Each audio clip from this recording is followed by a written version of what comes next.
Today is September 23rd. There are 2 series left in the MLB season, and the races are just about done, besides one.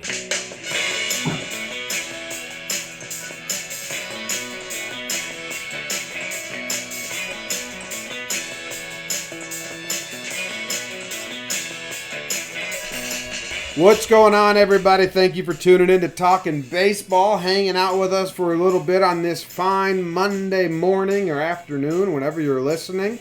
Talk some baseball. My name's Jimmy, John Boy, you may know me as, and I got my good friend Jake here. He's in Denver. We're both wearing the same hat, and we're going to talk some baseball. Jake, how was your weekend? How are you doing? Are you excited to talk baseball? Jim, I am excited to talk baseball, like you kind of touched on in that beautiful intro. We saw some things come to a close. A little bummed out by it, but also exciting times.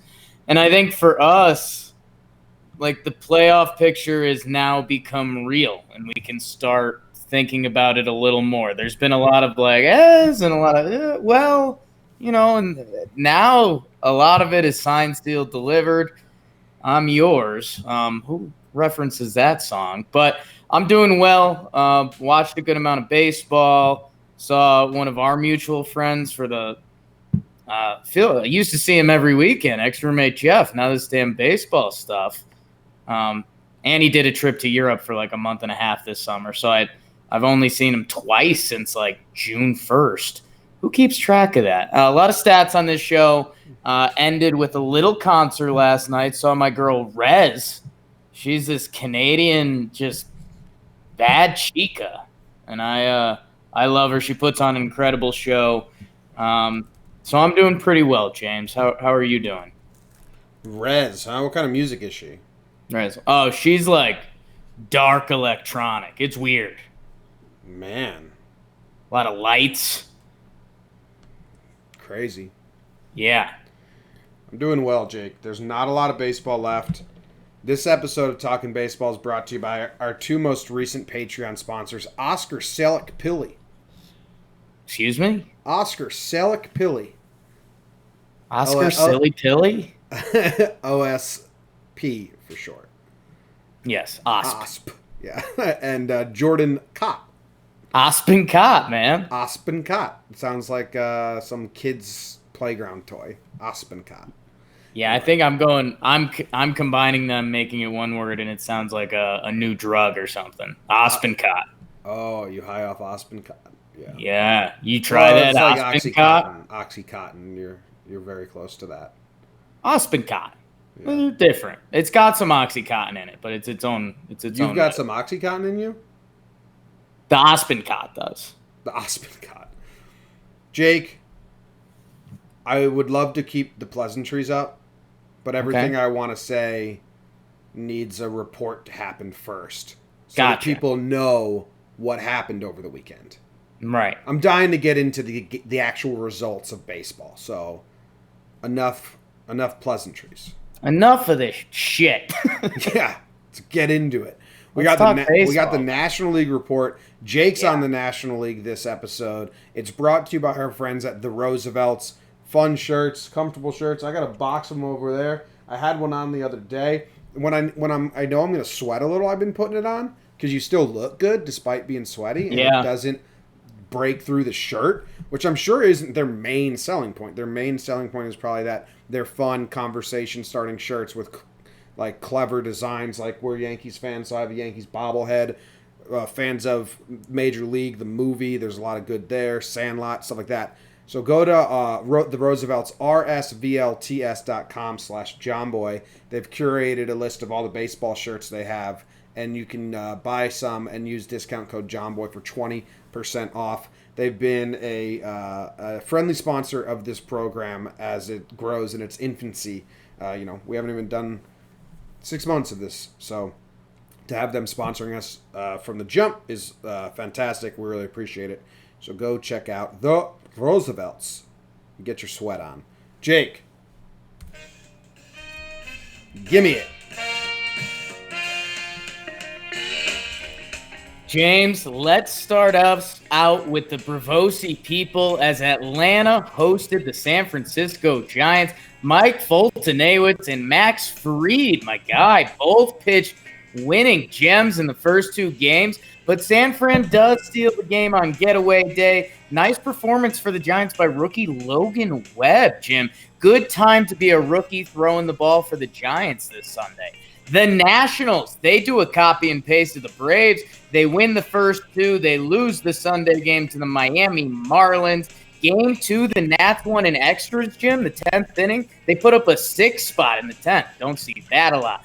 The New York Metropolitans visited beautiful Cincinnati to play 3 against the Reds. Pete Alonso got his 50th. The Mets win the bookend games. They lost the middle game, a 1-run loss given up by the Mets bullpen. We've heard that a lot. The Phils visited Cleveland. You'll hear Jamalo discuss that in the AL report.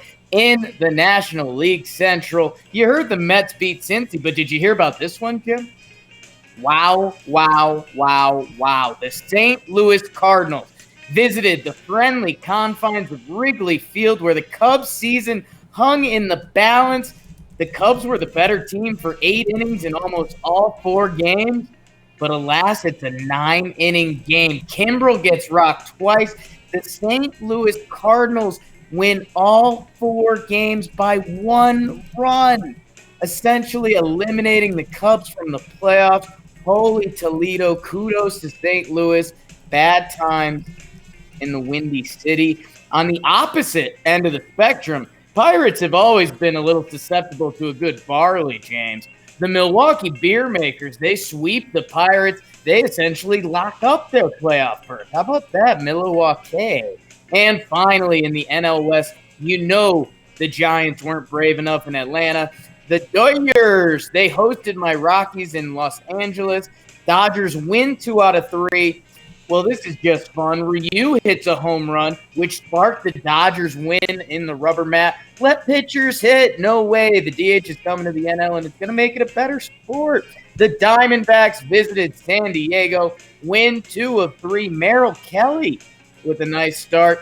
San Diego is so snake-bitten that they fire their manager, Andy Green. So long, Andy. And that is your National League report. Ooh.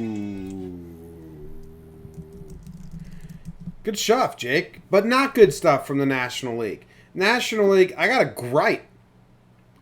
Their wild card race was supposed to be the crazy one. It's going to go to the finish. It's going to be wild. There's 5 teams in play. It's locked up. It's done. You know who screwed the pooch, Jim? The damn Brewers. It's too good. Everyone else played out the script. Everyone else did it. The Cubs came back down to earth. That's what I asked. The Mets are still hanging around. Philly half quit in Arizona. They're still around. If Milwaukee didn't turn on this hot streak, we'd be saying this is the dream final week. But no, the Brewers had to go and win all these games and play really well, and now they're going to be in the playoffs. What a whirlwind for Cubs fans. Yelich gets hurt, and they're like, here's our opening. Psych. Yeah. The Brewers are just going to scrap and claw and win 1,000,000 games, and now all the Cubs are going to get hurt. Rizzo's out. Bryant had the same thing that Harper had a couple seasons ago. Remember, slipped on first base, hyperextended. I think they say he sprained his ankle, which isn't terrible in the grand scheme of things, for long term. But you're 4 games out with 5 or 6 or 7 to play. It's locked up, right? I mean, I don't know the actual numbers on it, but it's done. It's Nationals, Brewers, and the wild card, and they're fighting for home field advantage now. Yeah, I mean, Brewers would essentially have to go 1-5 or something like that, and the Cubs would have to win out. And I mean, it's just not happening. It's the NL has been decided. Jim, the only storyline now, which holy shit! Remember when we did Sister Cities? You might be going into this. No, you could go Sister Cities if you want. Brewers fans are the biggest Philly fans. Oh, yeah. Nationals have 5. Count them, 1, 2, 3, 4, 5. The amount of times Jake has had sex in his life, games against the Nationals. And Phillies. Jimmy, do you know how far out the Phillies are from the Nationals? 5 games? 6 games. So they're technically dreaming in Philly. It's not real, but the old 5-game sweeper. I mean, now we're talking. Jim, God damn, that would be exciting. Where I was going, which we talked about a little bit last week. Hold up. I can't move on from this. This is the 3rd time I've been trying to get these words out, and you keep cutting me off. What do you got? I can't move on from that. There's a fucking possibility. I mean, there's not really. That the Phillies can sweep the Nationals, and now the Brewers are in first place for the wild card, and then the Phillies can overtake. Like, there's a chance, whatever. It's not going to happen, but it's so funny that, like, if the Phillies get hot, the Nationals could be fucked? No way. Like, if the Phillies, because the Phillies are 4-6 in their last 10. If they were playing good ball, if they had, like, a 7-3 in their last 10, there would be a serious fun conversation about the 5-gamer between Philly and the Nats. I mean, the Nats just have to win 1 game pretty much to shut it down. Yeah, 1 game. I'd like to think they will. They're probably the old 5-game set. This is like a fake division series preview. This is the first division series. That's cool. Who's pitching tonight? I got it. 5-gamer. I'm not sure. It's Zach Eflin versus Corbin. So they should just win today with Corbin. The story is that the Washington Nationals, we had mentally locked them up for the game 1 of the wild card in Washington. They're tied with Milwaukee. Yeah. They are, I know you're a big loss column guy because that's a control your own fate. They are 1 up in the loss column still. But yeah, I mean, the Washington Nationals, they kind of went into cruise control in that lead first wild card spot. And now they could be traveling to Milwaukee with like just basically 1 slip up at this point. And Milwaukee's 8-2 in their last 10. The Nats are 5-5 in their last 10. The Nationals run differential is plus 119. Milwaukee's on the year is -2. So yeah, that is not. The Brewers have the easier schedule. They're playing Cincinnati, then Colorado. They have 6 games left. The Nationals have, I think it was 7 games left. Or no, it was 8 games left. Nationals 8 games left. Do you know who has the tiebreaker between Milwaukee and Washington? No idea. Milwaukee. They won the season series 4-2. So Milwaukee, they just need to tie. Yeah. To get home field advantage. So, pressure's on the Nationals. They have the harder schedule. Philly's going to act like they have a chance. You know what?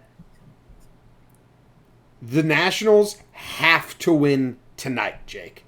You have to win game 1 so the Phillies have no reason to try in the next 4 games.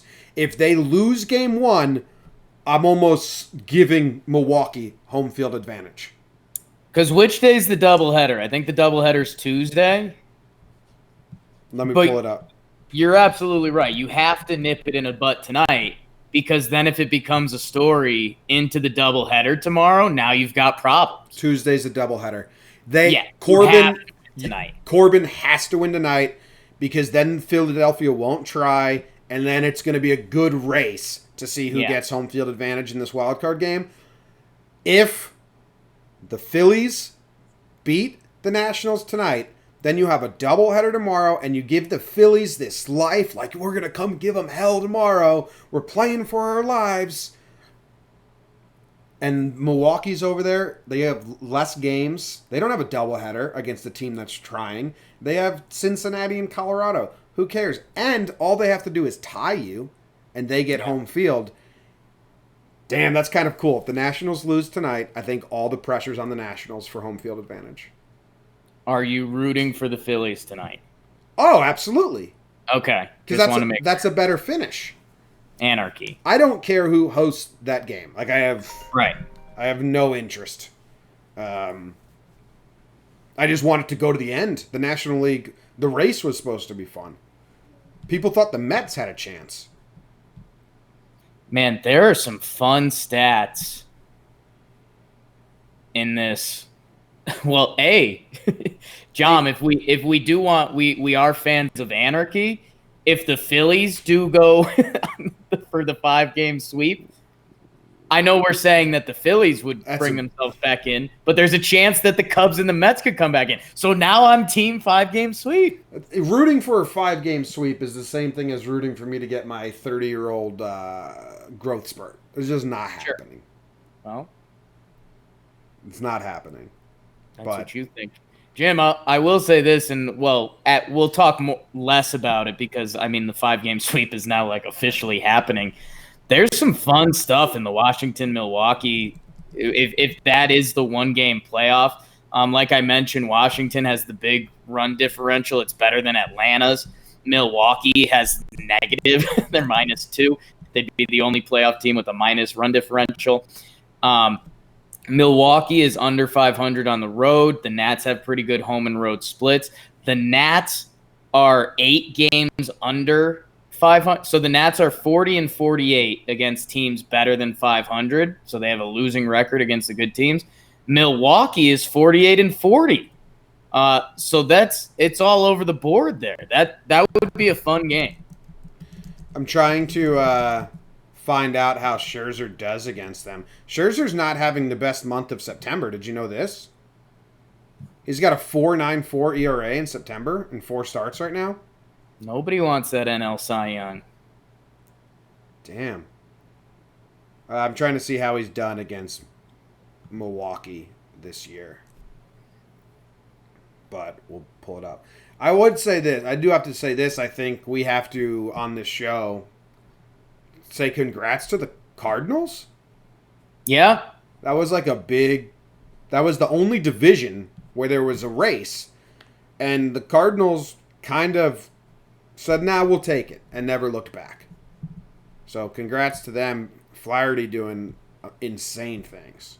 Yeah, and it was still not getting talked about enough, I don't think. No. And that's hopefully he gets some shine in the playoffs, maybe a little Walker Buehler 2.0 action going on. But I think the fun part about it, Jim, and doing this now since basically the All-Star break, is that we kind of jumped into that NL Central race. And I think we did a Cardinals elevator talk, and it was like, what's going on here? Like, what do we need to get into? Like, I know Goldschmidt's solid.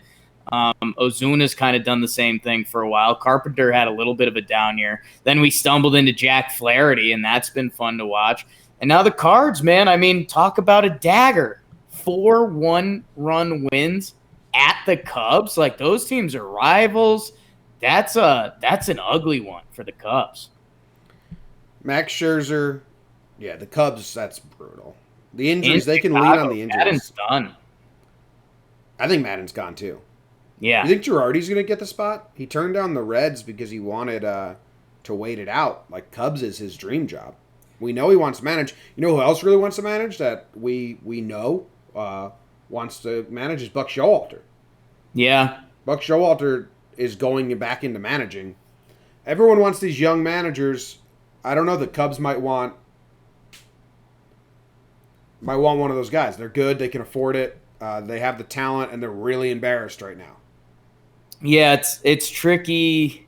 Girardi and the Cubs seems like a fit. But yeah, the new way of the manager, like, managers don't have a ton of power.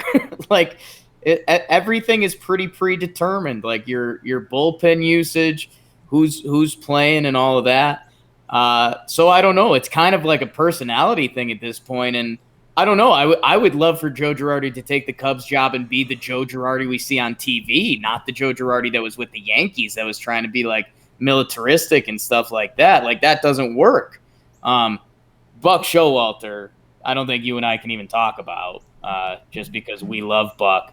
Know where I've got Buck going, Jim? Where? San Diego. Fuck that. That doesn't even make sense. That's why it makes sense. It's San Diego. It's like they need the old school mean baseball guy. Well, Buck's awesome, but he'll turn that on a little bit in San Diego. Like, I don't care that we're in San Diego. I could be in the warmest place in the world. I could be in the coldest place in the world. All I want is guys who play baseball and play it well. that San Diego job is like dreamy. They've got the top farm system. They've got a lot of young talent. And like, look what Buck did with the Orioles. He's friends with Machado. I'm just saying.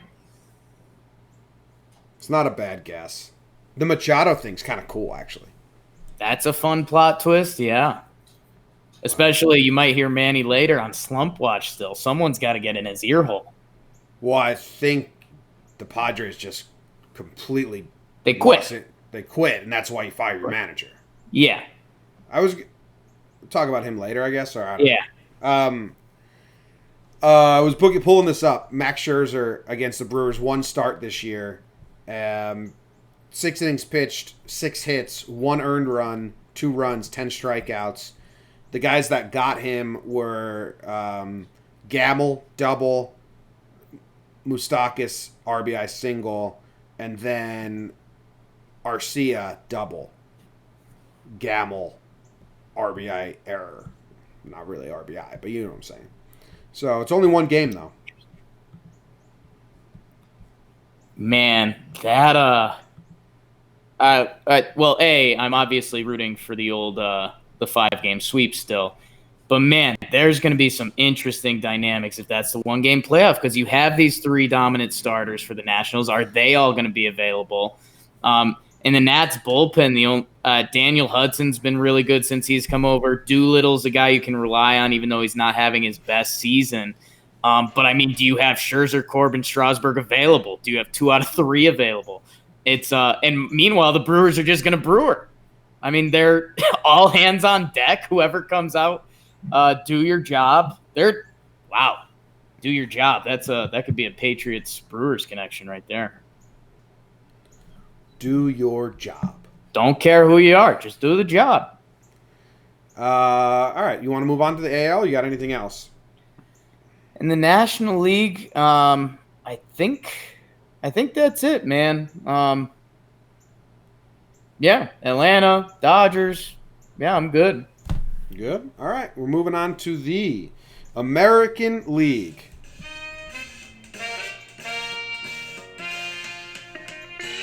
The Mariners and Orioles played 3 games of baseball, and apparently, Jake, 10,000 plus fans showed up to watch each game. 20,000 plus on Saturday and Sunday. What lunatics. The Mariners lost 2, but the 1 game they won, they did it in exciting fashion with an error, stolen base, and single to take the lead in the 13th inning. The White Sox took 2 of 3 from Detroit. In Game 2, there were 28 hits between both teams. The score was only 5-3, but there was 28 hits between both teams. Every player who had a plate appearance got a hit, besides Travis Demerit, who went 0 for 4, embarrassing his entire family. Pick it up, Travis.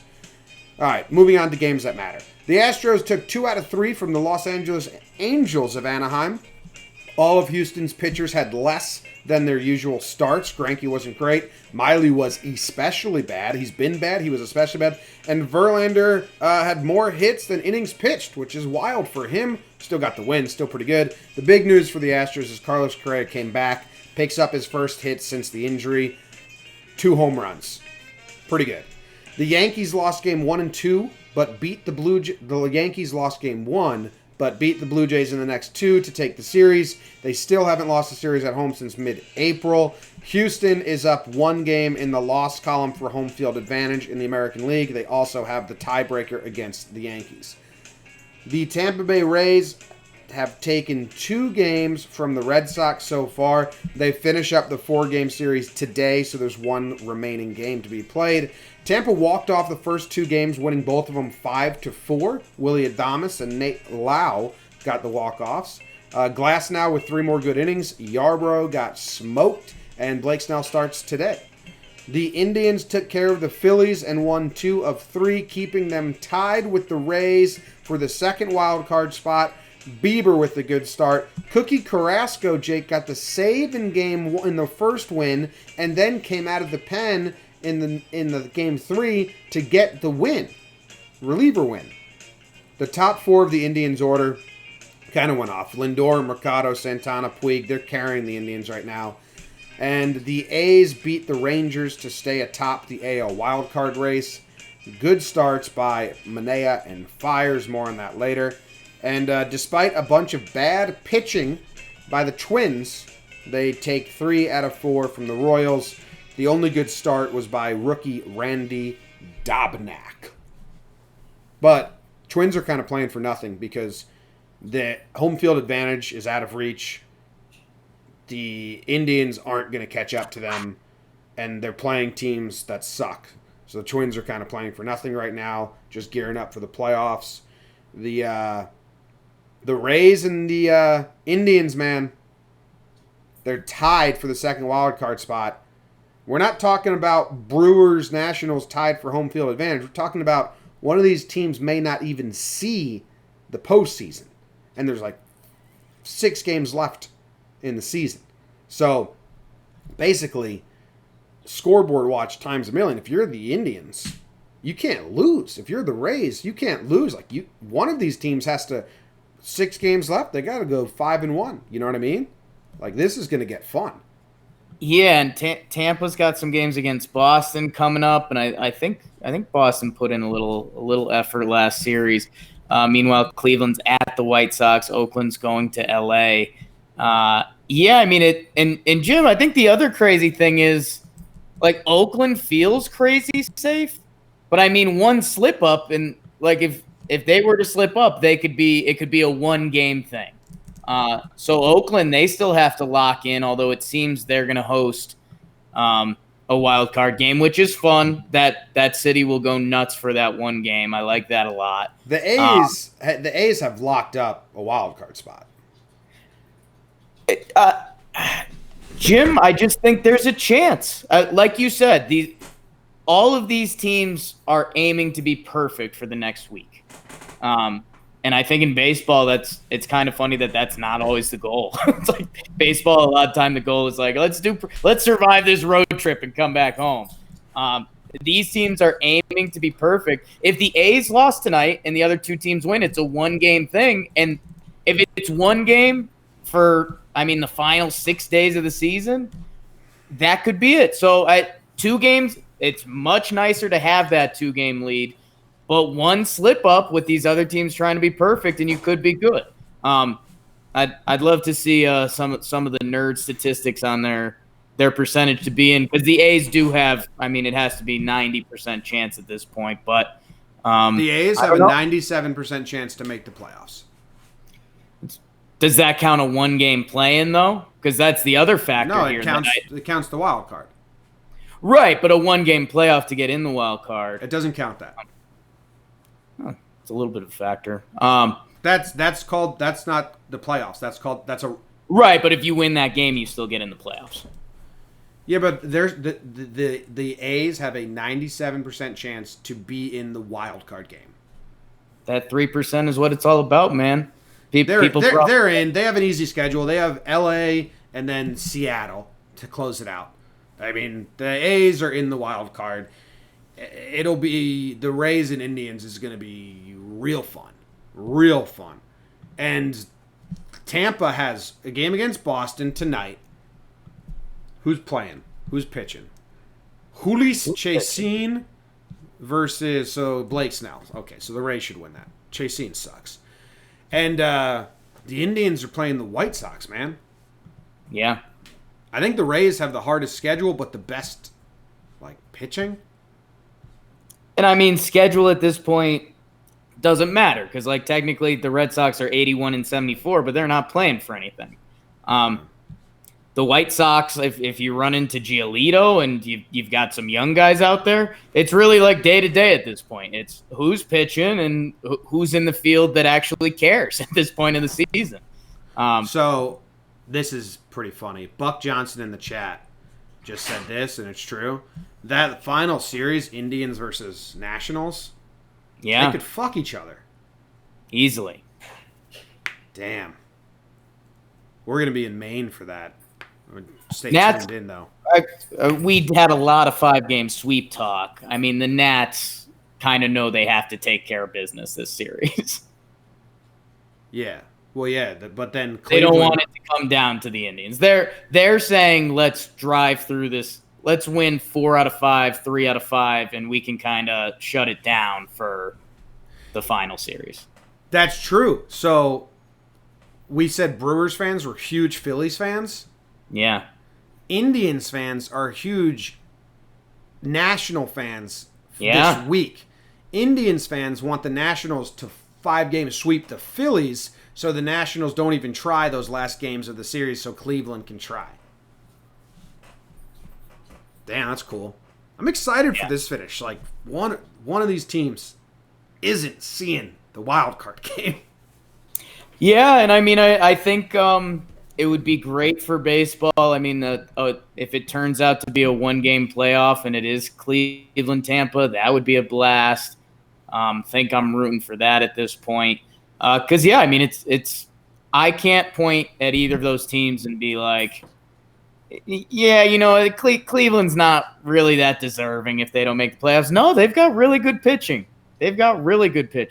Tampa, they've got a lot of players that can do a lot of different things, and they've got really good pitching. So it's exciting, man. What do you get? What's your guess right now? What's your gut tell you? My gut is saying 1-game playoff between Tampa and Cleveland. Oh, that's what you think that's what's going to happen? I think so. They're locked up 92-64. I know we did our mock going through the schedule thing, but now it's they got to be perfect. I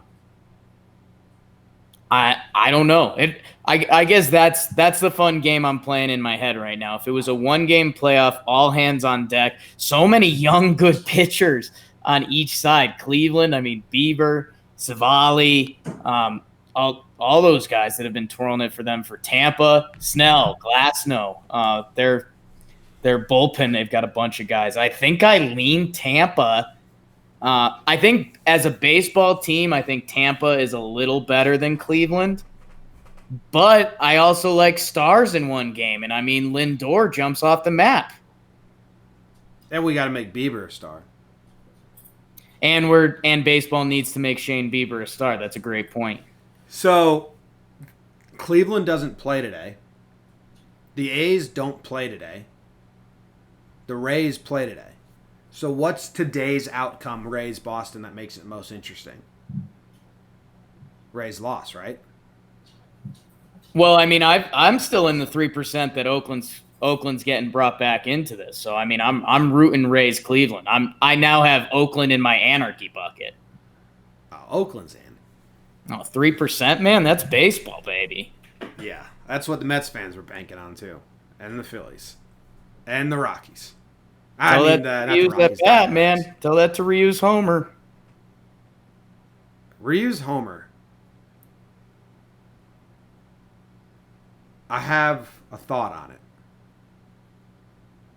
Is it just cultural, the bat flip? I don't know what you mean by that sentence, I'll be honest. The Asian bat flip?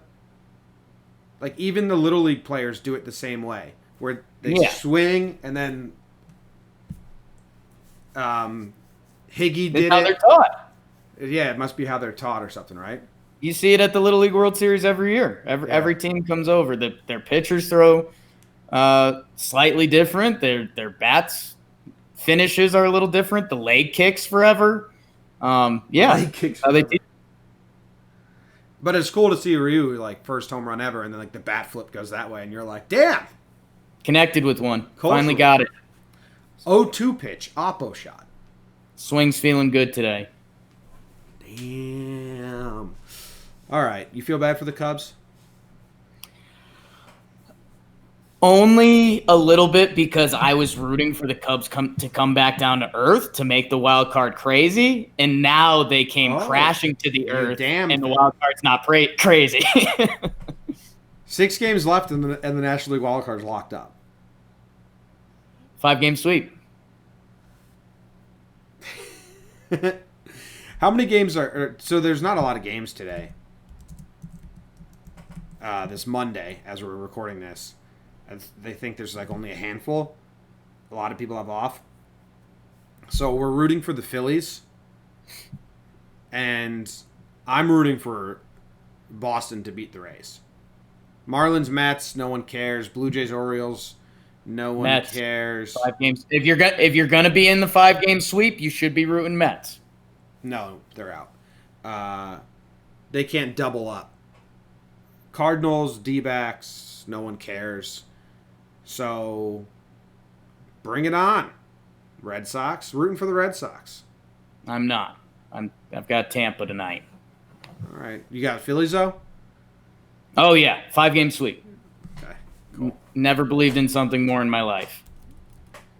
It would be. I mean, it has happened before. What would the name of it be? Like, what's a cool name? Like, you know, like you got the Boston Massacre. You got like the something beat down. You're my history guy. I mean, we've got the former capital and the new capital. Is there something to be done there? Oh wow, taking back the capital. It's in Washington D.C. though.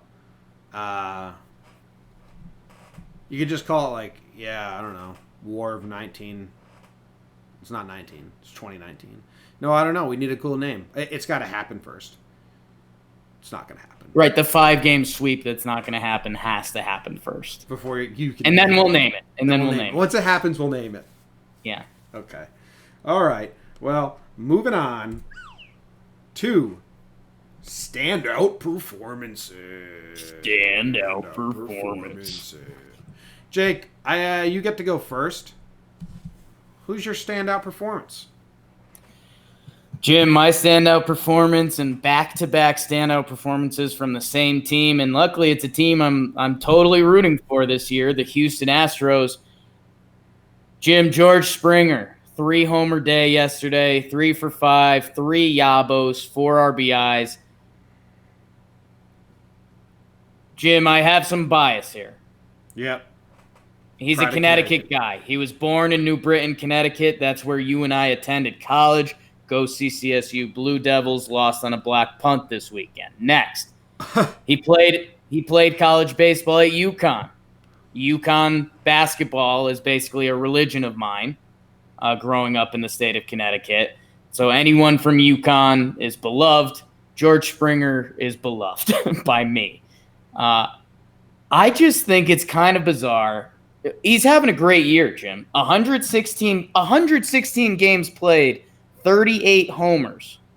116 games played, 38 homers, 94 RBI. He's slashing 292, 378 on base, and a 970 OPS.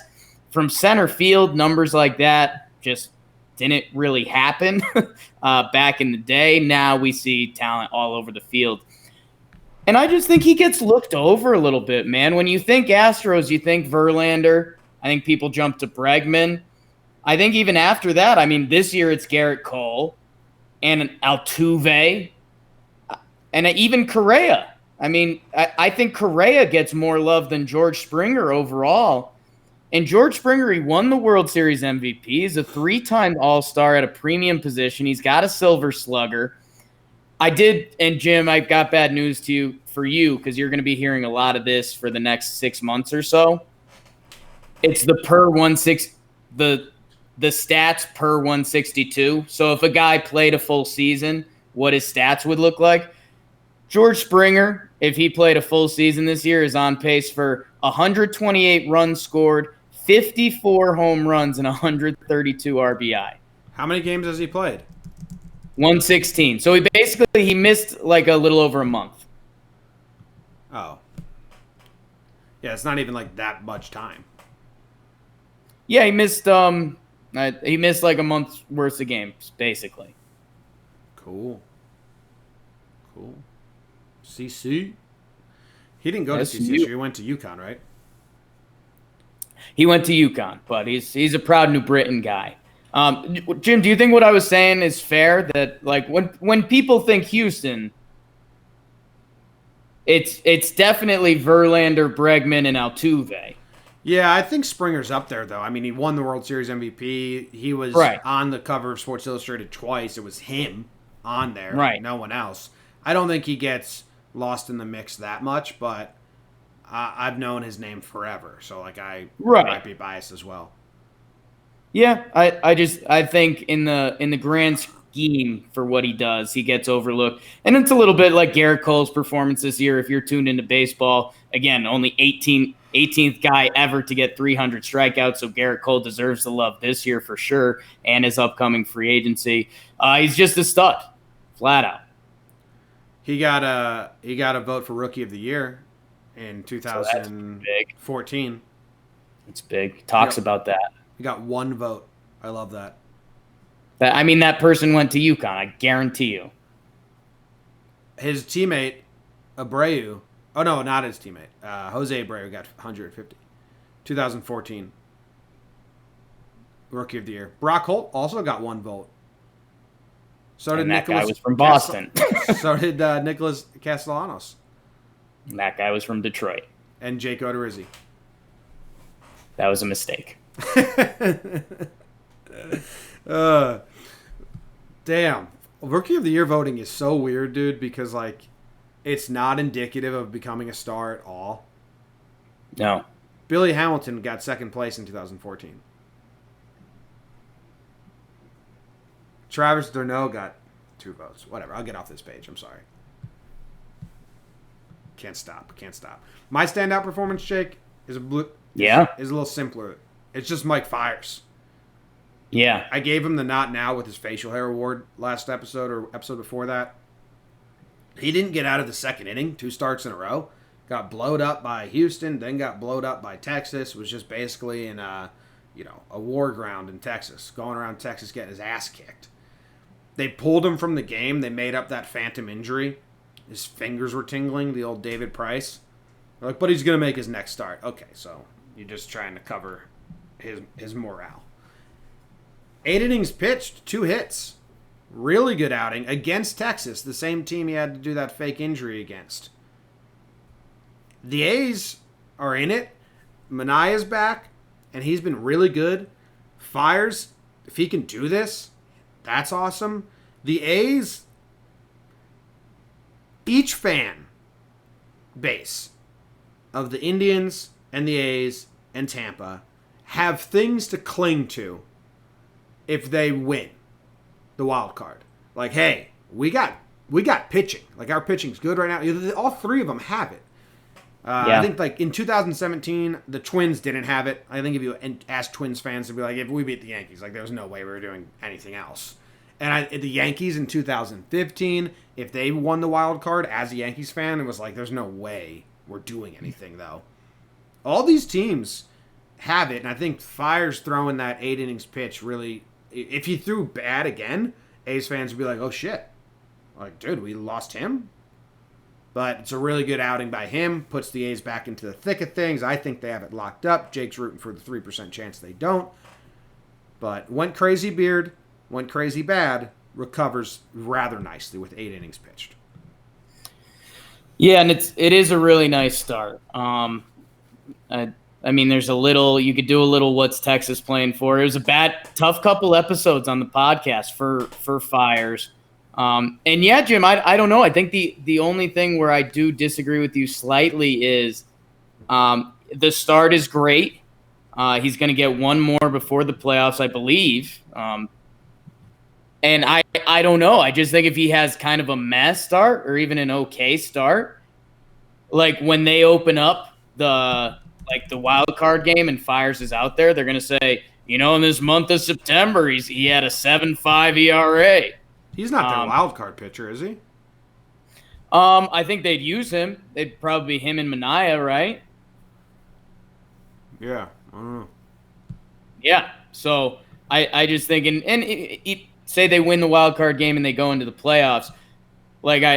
If Fiers comes out, he gets hit a little bit, they'll be like, yeah, he was having a great year, and then September he kind of fell apart. So I'm not fully leaving him after this one start. Okay. He should make another start. So he pitched on the 20th, which gives them 1, 2, 3, 4. He should pitch on the 26th, which sets him up for the wild card. 1, 2, 3, yeah. And he's been their rock all year. Manaea came back in September and he has looked great. But I think they maybe Fires doesn't scare me, but they're going to be all hands on deck. Yeah, I think it's probably a start Fires and have Mania ready, but I don't know. Twins A's would be a fun series. I have something crazy rude to say. What I just said was half rude, but I don't think people realized it was half rude. And I'm building off of it. Okay. Yeah. Because I know what you're saying. If you took the Yanks in Houston out of the American League, it would be a fun playoff between Oakland, Tampa, the Twins, and Cleveland.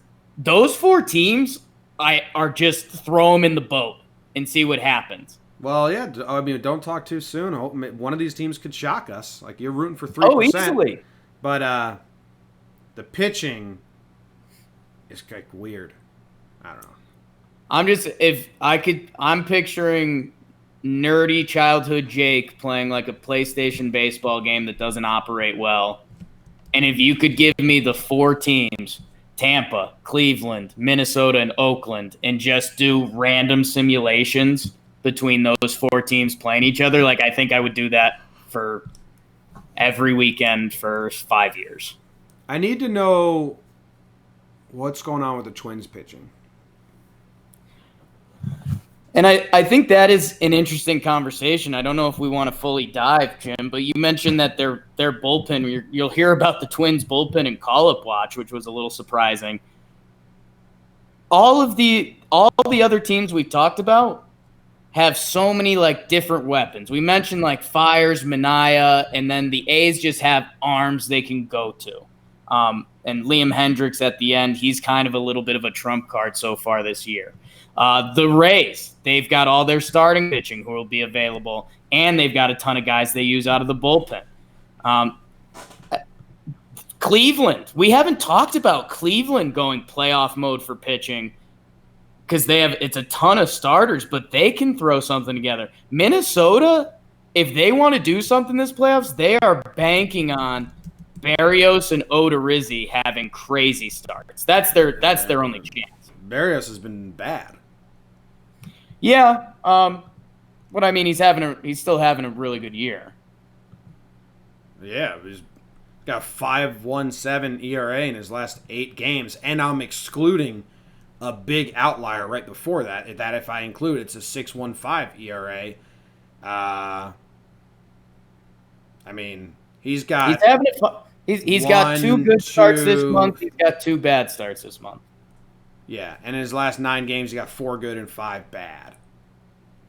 I don't know. That's not like something you're banking on going into postseason. No, but I'm just saying, if the Twins want to do something this playoffs, Barrios and Odorizzi have to be special, and they can. But it's tough, especially the way playoff baseball is played nowadays.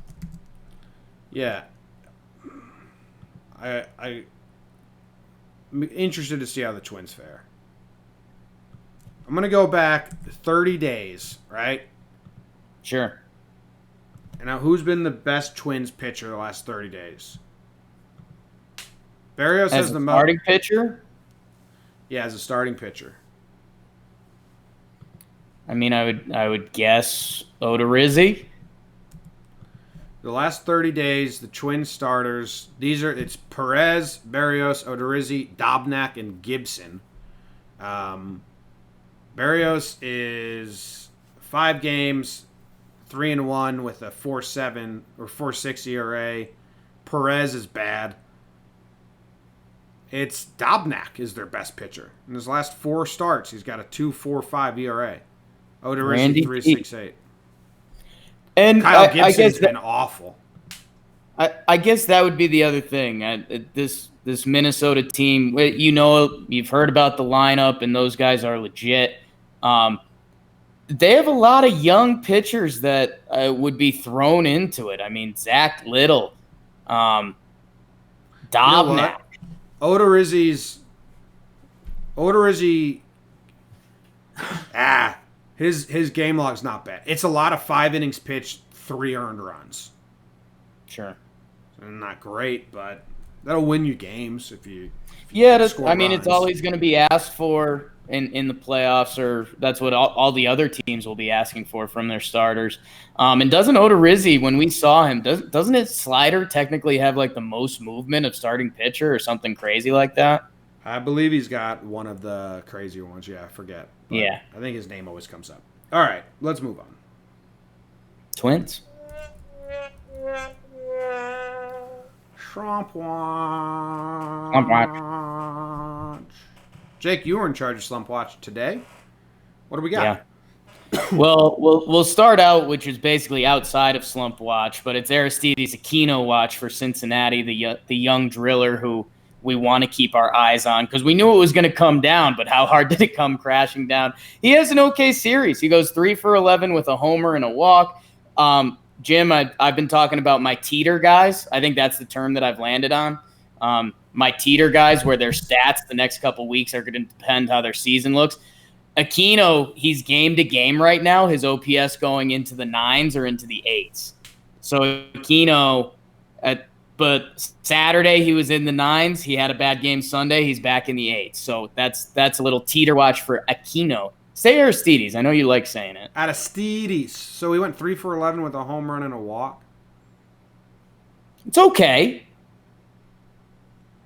What's his on-base percentage? Because his slugging is an outlier, if we're being honest. Right. His slugging, he will not be able to keep up the slugging at this pace. So what's his on-base percentage?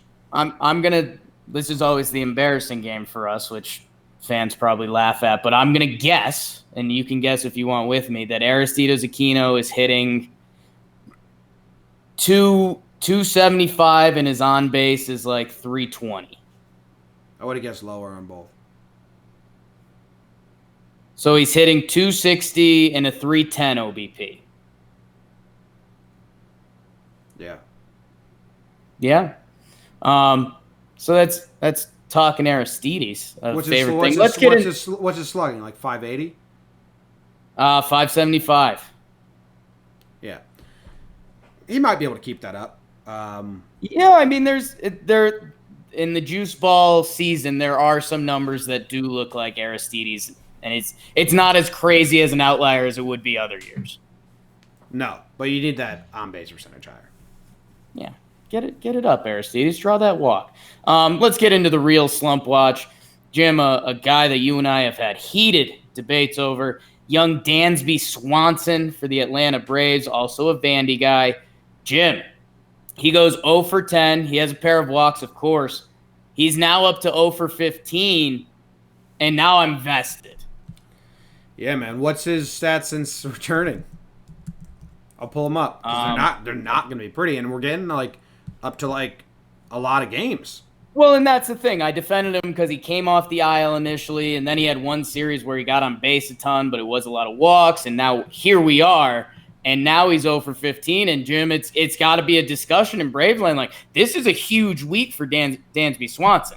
Dude, and since coming off the IL, he's got 22 games now. He's got a 281 on-base percentage, a 176 slugging, and a 457 OPS.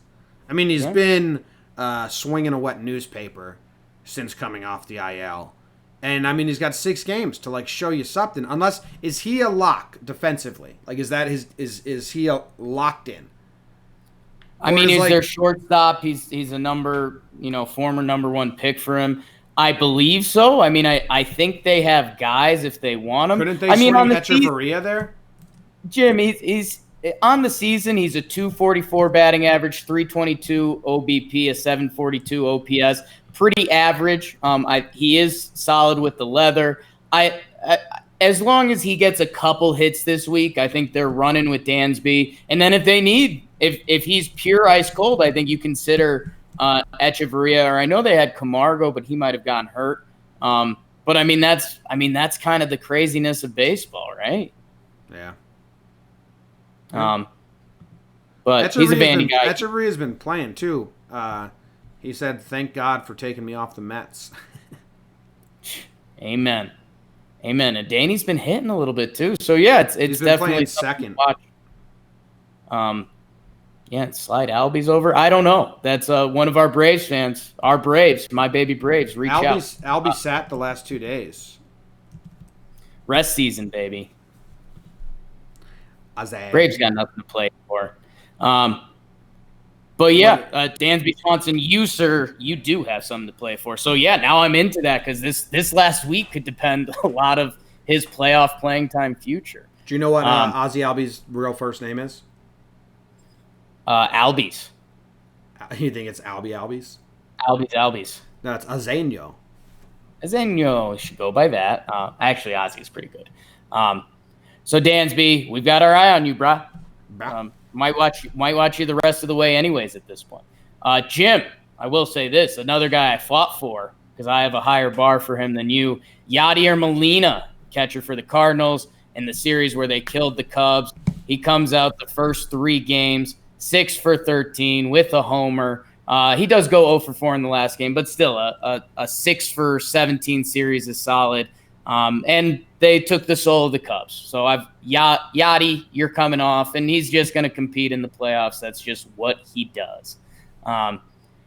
Jose Quintana, Jim, for the Cubs. And, I mean, he could come off just because maybe the Cubs are dead, but, oh, no. Jose Quintana gets knocked around again, 3.15 earned runs. Jim, he was having a great season up until September 1st, a 3.90 ERA, 20-plus starts. In September, he's got an 11.85 ERA in his 4 games started. He's a guy that, he was coming into September hot, and it was like, is Quintana the guy who gets the ball for them in the playoffs? And now, no. Well, he's being nice. He's putting them out. He saw what's going on in the clubhouse, putting them out of their misery. It's nice of him to do this. Update from the chat. Kyle Davis, who's a Braves fan, says that Swanson versus Etch is a question that's coming up in Braveland. I like it. So, yeah, we're definitely keeping eyes on Dansby. I mean, at this point, you up the bat and the glove with Echeverria. Yeah, but, I mean, that could change in one game. I don't know. In one game, Dansby can be plus with the bat, and he's still good with the glove. We jump to my other guy that I've been battling for, Jim. Another heated debate between us. Cal Quantrill, the young pitcher for the Padres. Yeah, he was having a great rookie season. It got blown up with like 4 starts. He bounces back. 5 innings pitched, only 2 hits, 1 earned run, 6 Ks versus Arizona. Cal Quantrill, you were coming off anyways, but you earned your way off. I'm proud of you, Cal. So I was bouncing around in some Padres forums on the internet. I like to see what fans are saying of the team, you know? Yeah. And there was something like they're talking about who's our starting 5 next year. Yeah. And basically the consensus among the Padres fans that I was reading was like, Quantrill is no part of this team. So like even there, like he's bad. No, I wouldn't read into those blogs at all. That could be anyone. That could have been my dog writing that. So. Well, no, you got to take the temperature of the fan base. That's how it works. Yeah, and sometimes you've said some pretty mean things about Padres fans before. I had a Padres fan. No, I have not. All I said was I don't understand why they're so angry. Yeah, why are they angry at Cal Quantrill? That's what I'm saying. We're saying the same thing. They're not angry at him. Quantrill's just not good. He's good. Cal Quantrill's pretty good. Kevin Kiermaier, he's got a lot going on, Jim. He is now up to 1 for his last 25. His hit came in the last game, and he also got a hit by pitch by Evaldi. Feel invested in Kiermaier. That's another one that we have to see how this wraps up because they're going to play him. I mean, they love Kiermaier, and what he does defensively in center field is otherworldly. But, I mean, he's in a bad way. Yeah. He's going to play, though, because he'll play. Yeah. But have they started moving him down at all? You know, like you said, they've been playing him like he's a guy. They've been hitting him 6th, 7th. I mean, I think they got to start ducking him even lower than that. Yeah, let's see. He was 6th, and then he was 8. So in his last 6 games, he's batted, or his last 7 games, he's batted in the 8th hole 5 times. So yeah, they need to get him in that 9 spot, Or 8. I don't mind 8. But yeah, he was like 6, 7 for a while. They were lying to themselves. I'm in a Padres for him. They got Cal Quantrill winning the Cy Young next year, so pretty good stuff for him. That's Kevin Kiermaier, you're staying. We're interested, but you kind of play when you don't hit anyway, so it's not that interesting. Jim, you threw rookie Will Smith on here for the Dodgers. He became kind of a part of the fabric of that team. He goes 2 for 6 in 2 games with a homer, a walk, and a hit by pitch. The hit by pitch put him clearly off for me, but Will Smith is off. Okay, good for him. Yeah. He's not like out of his slump, but he's off slump watch for now. He's off slump watch. I mean, he's a rookie. I know you've got a pretty good rookie policy on here. He was coming off pretty much anyway, but he gets a honorable discharge. Yeah, getting 2 hits in 8 plate appearances against the Rockies. It's not. He got on base half the time. You could spin that a couple ways. We're not clapping. They're not clapping. Okay. We agree on that. No claps. And finally, Jim, Manny Machado. He is now 3 for his last 37 after going 1 for 9 in the last series. And, yeah, I mean, he's just waiting for Buck Showalter at this point. Dude, I'm such a fucking East Coast elitist. I am. I truly think, like, if you're in a bad season in San Diego, it's so much harder to gear up and play than if you're in a bad season in Baltimore. Well, you mentioned it during your AL report, Jim, that the Mariners-Baltimore game drew fans this weekend. Yeah. Baltimore's a beautiful stadium, so I like that. But great stadium. I'm just saying, like, Manny Machado, it's his first year living in San Diego. The weather is probably still nice. Where when you're in Baltimore, like, it's baseball. What else are you going to do? What else are you going to do in Baltimore? You can't even really escape. You go to, like, the 3 bars you go to. Raven season, baby. Raven season. I know, but that's a Baltimore fan, not a player. But like Manny Machado, right? I'm gonna go to the beach. Like as soon as this game's over, I'm gonna go to this club. I'm gonna go to LA. Right. I'm gonna go hang out with this athlete, this celebrity. Like it's much easier to just fucking lose focus when the season's over. I don't know if that's like snobby or elitist or whatever, but same with like Miami. Yeah, no, I mean there's distractions are abundant. Colin Cowherd has a few rants that are just like what you were just saying. But yeah, Machado is sliding, and I mean he's approaching like one of his worst statistical seasons. He did switch leagues and all of that. I think Manny's going to be back next year and have a good season, especially with Buck Showalter getting rid of the San Diego distractions next year. The gate for the Padres series, according to Baseball Reference, is still way more people showed up than the Baltimore series. How about that? See, San Diego's getting into it. Yeah, it's good for that. I mean, that's not what I was saying at all. They fired Andy Green. The whole team kind of quit. Hunter Renfroe. That's who the Padres fan that DM'd me. LSD images like that. He gave me his Hunter Renfroe scouting report because we talked about him last time. Proud San Diego. Get ready for Buck. All right, Jim, finishing slump watch. We've got 3 coming off. Yachty's coming off. Quantrill's coming off. And Will Smith's coming off. So I got 3 coming on. Ryan Yarbrough for Tampa.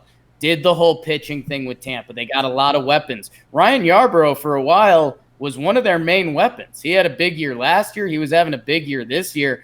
His last 2 starts, he's given up 6 earned runs in each start. Through September 1st, he had a 3.36 ERA. I mean, this guy was one of the better pitchers in the AL. In September, he's got an 8.02 ERA, and he's now a teeter guy. His ERA is now 4.08. If you're Ryan Yarbrough, you got to turn it around and get it starting with that 3. Because if it starts with a 4, you're not a weapon. You're not a weapon. Yarbrough. You know where it went wrong? When they didn't let him get the complete game shutout. It was an asshole move by the Rays, and they're paying for it.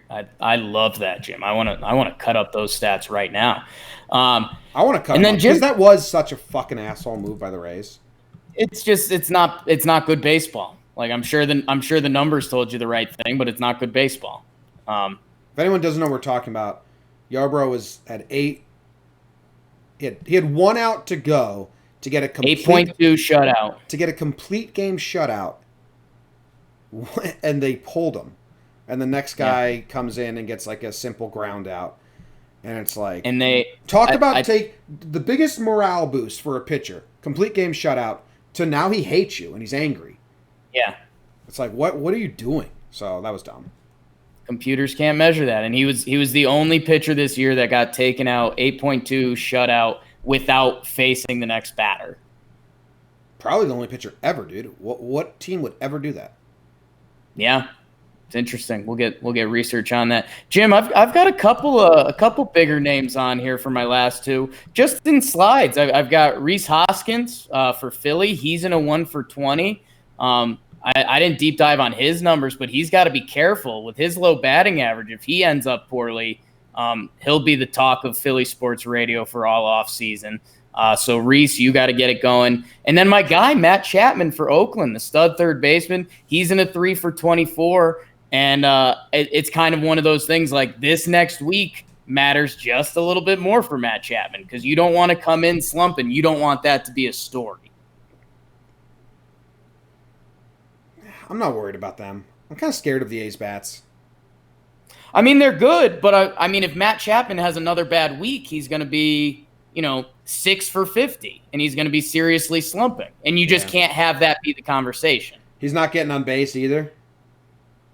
No, he was sliding good. Damn. Matt Chapman saved Marcell Ozuna from coming on slump watch, but them also sweeping the Cubs. But that's I know you're listening, Marcell. You're watched. Watched. All right, you want to get funky with the stats, Jake? I love when you do, babe. So in the 10 games before the ruthless pulling of Yarbrough. Right. The 10 games before he had a 1.61 ERA. They were 8-2 in his 10 starts.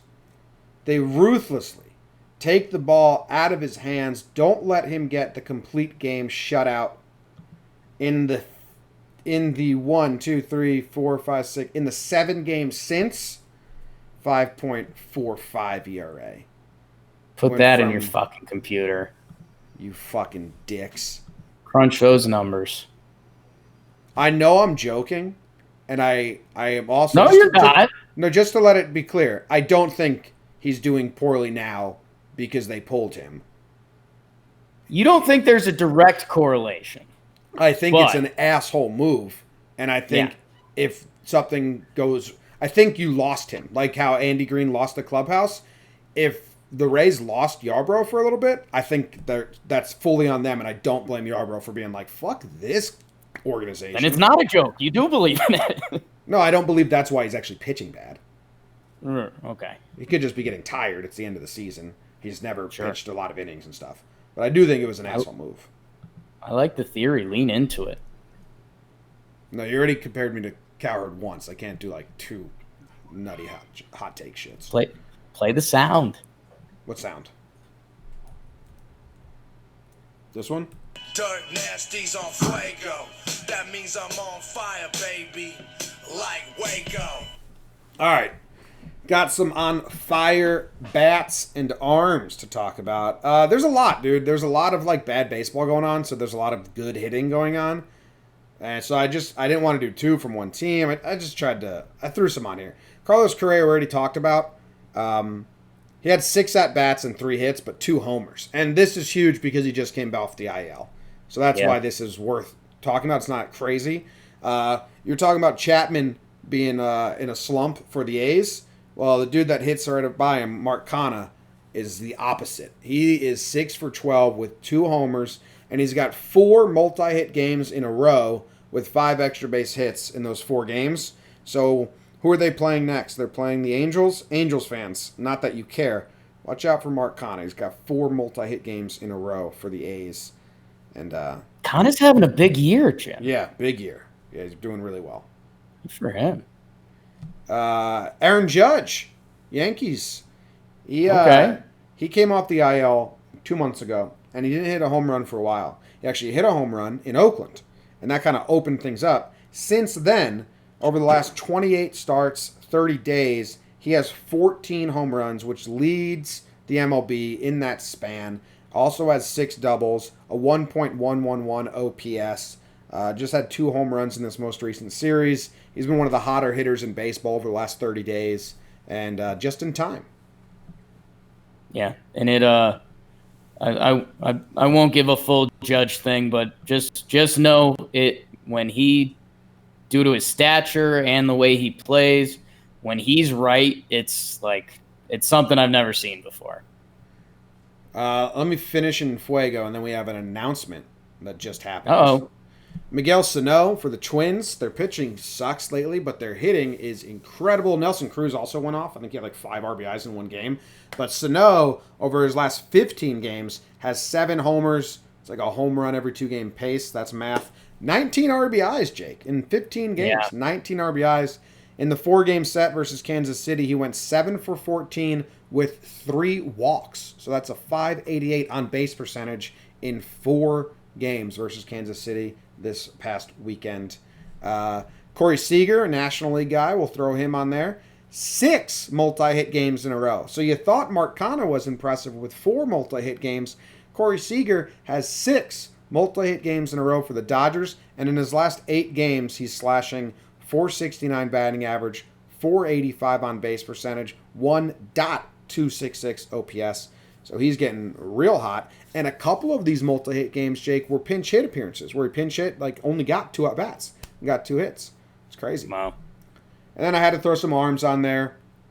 But the arms kind of get boring because it's the same guys over and over.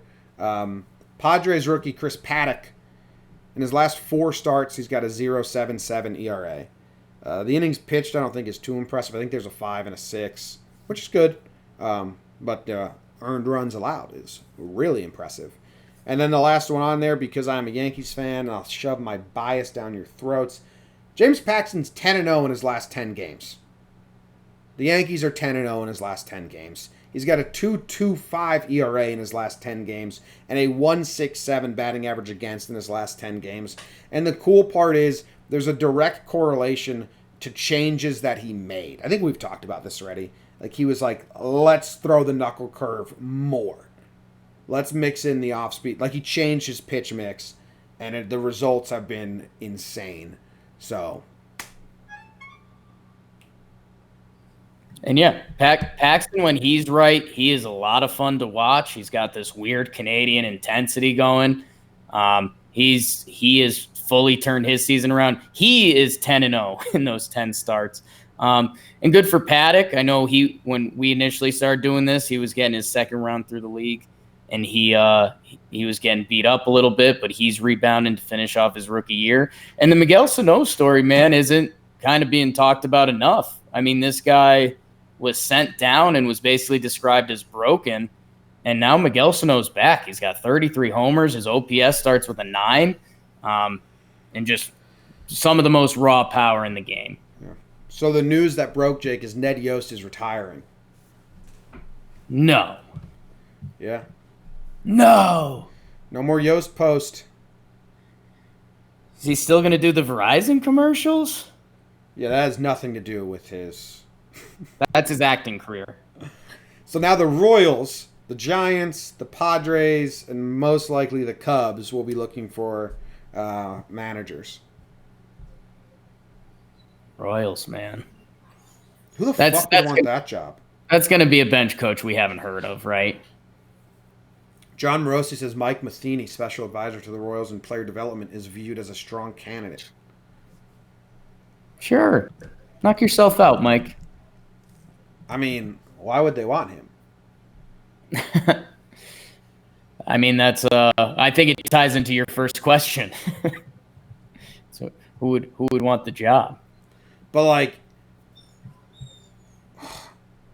if you're gonna, don't hire Mike Matheny, Royals. Okay. Why would you hire a guy who managed and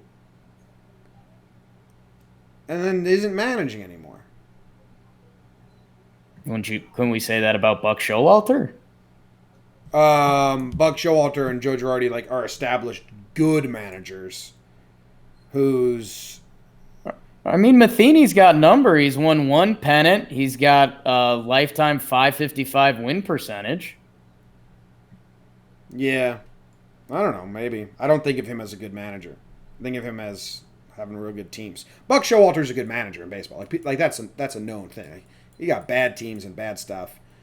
Now you can say Joe Girardi had good teams, but Joe Girardi's really good at managing a bullpen, and I think he would be a good Cubs or a good National League manager. I don't know. Just the Royals seem like they need to try and find their own Hinch. I think you're right on that. Roberts. Like they need to find their young guy who's gonna relate and spark. Their own identity. I think you're right on that. I think Matheny's got some decent managerial stuff out there that if they wanted him, good for you, Royals. Yeah. Well, he's fired. Sacked, as they say across the pond. Way back, up, and...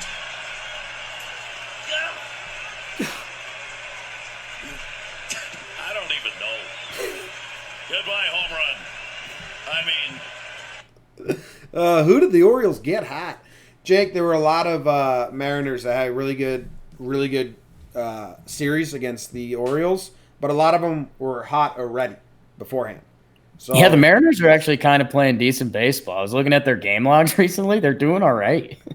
J.P. Crawford, though, 10 games before the Orioles, he had 2 hits in the 10 games before the Orioles. A .059 batting average in the 10 games before he got to go to Baltimore and face their pitching. In the first game versus Baltimore, he went over. But in the next 2, he had 4 hits and a home run. So, before Baltimore, 2 hits in 10 games. 3 games in Baltimore, 4 hits and a home run. That's how it works, man. That's people helping people. Thank you, Baltimore. You know what? We only have 2 more Baltimore series left, Jake. Can we play a fun game called where we guess who's going to get hot? Oh, I love it. Who are the Orioles playing? That's what I'm trying to pull up. We didn't prepare for this new segment. The Orioles. This is on the fly, people. This is how you do it in the biz. Orioles are playing... Whoa, my baseball reference is looking nutty. Yeah, dude. I've got that going on, too. They must be updating. They're playing Toronto. They've got Toronto and Boston. Okay. Okay. Is all of Randall Grichuk. Is he cold right now? He is a little chilly. Yeah. Damn. Okay, you got Grichuk. Dibs on Grichuk. Why is baseball reference down? Yeah, the game logs are coming up. The main player pages just are not functioning. It's full squalor on baseball reference right now. Luckily, I got it. So let's see. I got Lourdes Gurriel. No, you know who, Jake? Justin Smoke. Justin Smoke in his last 7 games has a 125 batting average with a 176 OPS. He's going to go all off in Baltimore. And he got a homer against the Yankees. Maybe that sparks him. Yeah, that feels like 3 homers from Justin Smoke. I got Smoke going off in Baltimore. All right. What in the hell are you doing? You gotta be kidding me. That is so bad. That is absolutely brutal. That is unbelievable. That is totally absurd. That's so good. That last line's good. Totally absurd. Boone got ejected. Who got mad? Aaron Boone got ejected again. Joe West threw him out from the third base. He was the third base ump. Boone was yelling at the home plate ump a little, just barking, saying it was a bad pitch. Because it was Giancarlo Stanton, who's just trying to see pitches and get at-bats in, and the ump rung him up on some borderline calls that I don't think were that egregious. But Joe West throwing Boone out from third when Boone's in the dugout and they're playing like a big Jumbotron noise during commercials. They were like, there's no way he hurt him. Baseball's problem is, and there's another ejection here where Eric Hinsky got ejected from the Diamondbacks. He's like their hitting coach. And the ump was just looking for someone to eject, man. Same with Dave Roberts. Dave Roberts, all he said was, no, that's low. And he got thrown. There needs to be like a penalty box. Because if the umps are going to react to nothing, to just yelling, like hockey, there's a 2-minute penalty.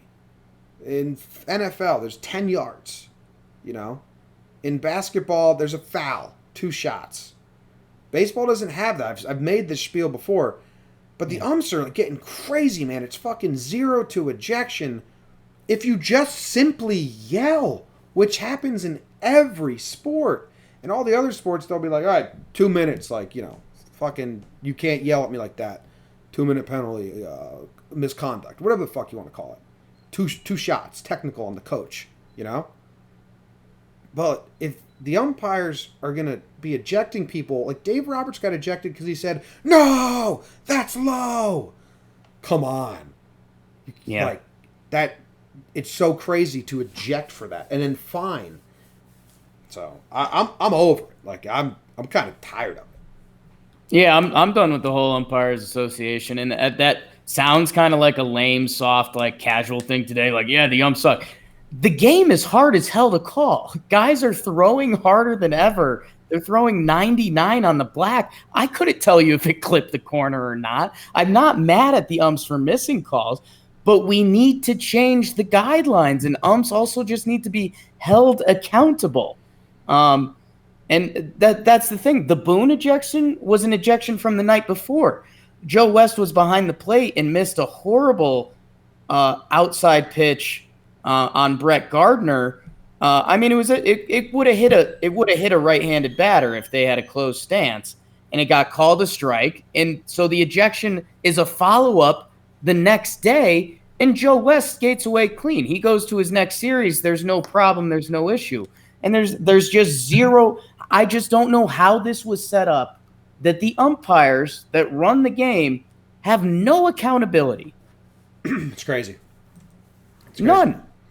Mike Montgomery got ejected for the Royals, and he basically said that the ump was out to get him.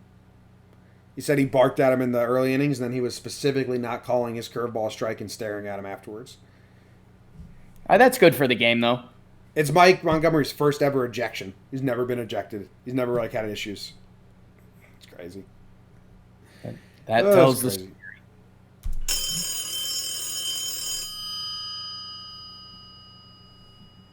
Hey, kid, we need a body. It's September 18th, and we're out of the playoffs. You want to come catch for us? So we've got 2 on call-up watch this week. I'll start with the catcher reference. Davy Grullon. That's a fun name. Davy Grullon. Sounds like you're about to say something badass, and then you just totally trail off. Who the hell put bouillon cubes? Davy Grullon, Philadelphia. He's a catcher. Be a catcher's kid. He does have something scary going on right now. He only got a pinch hit at bat, and he struck out. Damn. So Davey needs the Phillies to start losing so he can get a couple starts and get a hit. Well, sorry, I'm rooting for the Phillies. What's his age? He's younger. I think he's 24, 25. I can get there. I just don't want this to be a Moonlight Graham situation. Right. No, I think he's pretty young. He's 23. So Davey's still got a chance. And his career minor league numbers were pretty bad, and I was going to give my whole be a catcher kid speech. He's got a 710 career minor league OPS, but the past 2 years he's actually had pretty good numbers. So Davey will get some more at bats. We don't have to worry about him striking out his only at bat. And the other guy who got a call, maybe he hits a big walk-off homer so the Phillies can get that 5-game sweep. I'm rooting for that. The other guy who got the call is Jorge Alcala for Minnesota. He's a pitcher, Dominican. He's 24 years old. He came up. He got 2 outs. And This is a fun one, Jim, because I was like, am I even going to dive into this? Because I know the Twins aren't banking on Jorge Alcala. But it is kind of fun because it's just, you mentioned Moonlight Graham, and all these guys have different minor leagues paths. There's guys in the Yankees minor leagues that could have had huge years on lesser teams. Ryan McBroom is playing for the Royals right now, Jim. He's had a big couple weeks. And he was just in the Yankees AAA all year. So it's funny seeing some of these guys' paths. Alcala was a starting pitcher in AA this year, and he was getting rocked. He had a high ERA. I want to say it was 5.8, 5.87 ERA in over 100-plus innings of AA baseball. Like, that's a guy when you're at the AA game, you're like, I don't think that dude's making the bigs. Yeah. He goes to AAA, and they make him a reliever, Jimmy. And he goes 7.2 shutout innings. And now the Twins needed an arm. Jorge, you got the call, dude. What a life. You think that, like, minor leaguers, like, you think sometimes they're like, they feel like they can't go to the staff and be like, yo, why don't we try me out as a reliever? Because it's kind of like as if they don't believe in themselves anymore. Yeah. But then, like, the staff comes to them and like, hey, man, we think we're going to move you to reliever. We got a plan for you. And oh, thank fucking God. Because I suck as a starter. There's definitely been one or two. I think there's a huge fear factor, I think, because if you stop starting pitching, you don't come back. Yeah. But then every reliever was once a starter.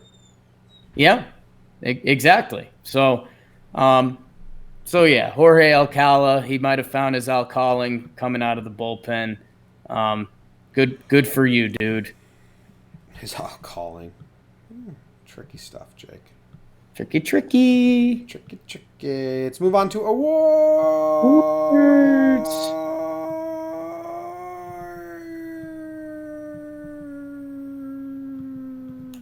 You get to go first. I'll go first, Jim, and people love this stuff. You love laying down the law, looking back. Who won the trade? Jim, I have the official best move at the trade deadline award. Okay. Jordan Lyles, you're doing fantastic. Actually, he was last episode for the Beer Makers. This week, Jim, it goes to Luis Severino. That's right, people. Buckle up for some Yankees talk. Luis Severino has come back for the Yankees. James and I, as Yankee fans, we've tapered our expectations as much as we could because he was out the whole season. And it's a really tough ask for a guy to just jump into the playoffs at the end of the year. He's gotten 2 starts. He went 4 innings. He's on a pitch limit, obviously. He went 4 innings in the first start, no earned runs. Jom and I were in the stadium. And then he comes out, his second start, 5 innings pitched, 9 strikeouts against the Baby Jays. We do our Talkin' Yank show. It was maybe the most elated we've been on it this season, just because it seems like there's always been an injury or just something that was like, oh, well, yeah, that series was great, but Edwin Encarnacion got hurt or Gary Sanchez got hurt, whoever it was. Luis Severino is like a breath of fresh air. He's addressed the Yankees' biggest need, and he's been lights out doing it. And we've blocking out the chance of Sevy coming back. We've kind of forgotten how good this dude is. He's one of the top pitchers in the AL when he's right, and he kind of looks right, Jim. Yeah, I'm scared that you brought this to everyone else. I'm sorry, Jim. I told you. My cards are on the No, that works. They'd be like, wait, that's where I'm at with Luis Severino. So I stopped. The lid's off. Ward is the last episode. He's never really getting ejected. Now he's fired. He's not the manager anymore. You know what? Bell for the... No one else is crazy, and he's been eerily similar. Talkman out of nowhere. And it's funny, hurt. Machado starts. Well, I mean, I put a correlation. But to the same time, his job. He said it on this show when Tatis Jr.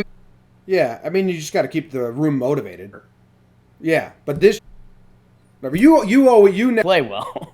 Oh, of course, but I think it allows Gio to come in and I think Boone is the leader of that. They feel like that. So I hit it. Friday afternoon, you see a fan. Better to do a team that's going to be playing for something. I don't know. Pineda getting suspended was a low-key giant blow. Find out what and how. And I'd be scared shit. And I'd be scared shit. Had a similar thought process to that, Jim, because I was thinking right throws the Dodgers and the Braves. Yeah. The other teams, a couple guys have to step up from the bullpen. It's pretty cool. Which one? It's like the Jordan brand. Yeah. Again, the Twins. It's really just like 16 games. God damn. But Tyler Duffy. In the bullpen that scares you. I mean, they can hit the fuck out of the ball. You can't find a single one. Yeah, they play above their means. Review, we'd like that. Cleveland or a Nationals fan show. It'll be fun. See you guys.